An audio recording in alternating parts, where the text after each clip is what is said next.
The average American car payment in 2026 is $770 a month.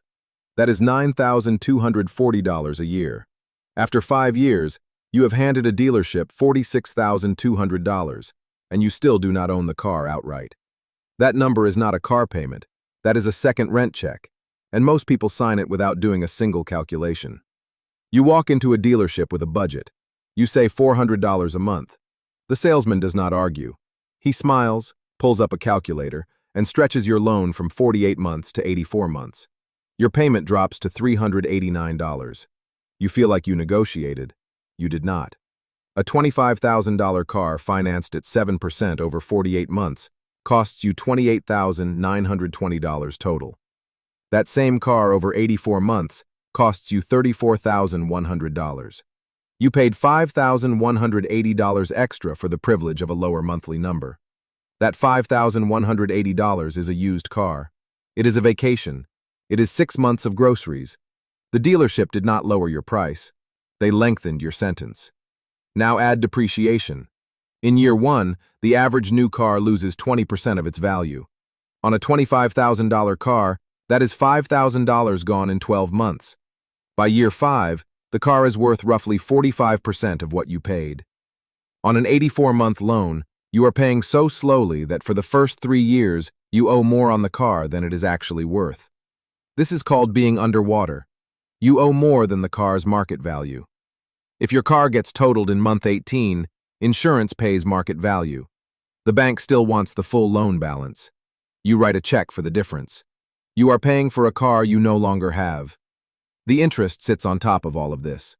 At 6.9% APR on a $30,000 loan over 72 months, you pay $6,600 in interest alone.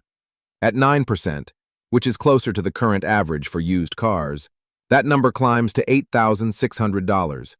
That is nearly a third of the original car price paid to a bank for the right to drive something losing value every single day. Then comes full coverage insurance. Lenders require it on financed vehicles. On a newer car, full coverage averages $1,800 to $2,400 a year, depending on your state. Add that to your monthly payment, and the real cost of that $389 a month car is closer to $550 before a single gallon of gas. The brain does not process $34,100. It processes $389. Dealerships know this. Every finance office in America is built around this one psychological exploit. They will negotiate monthly payment with you all day. They will not negotiate total price. Because total price is where the math lives. There is also status. A new car in the driveway reads as success. A 5-year-old paid-off sedan reads as struggle, even when the math says the opposite.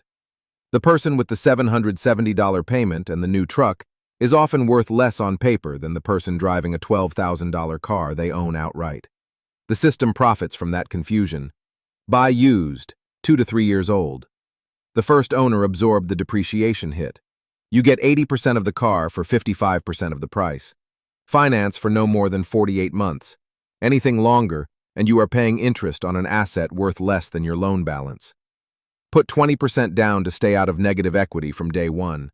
If the monthly payment on those terms does not fit your budget, you are looking at the wrong car, not the wrong loan length. The dealership will always find a way to make the payment fit. That is not a solution. That is the trap with a different label.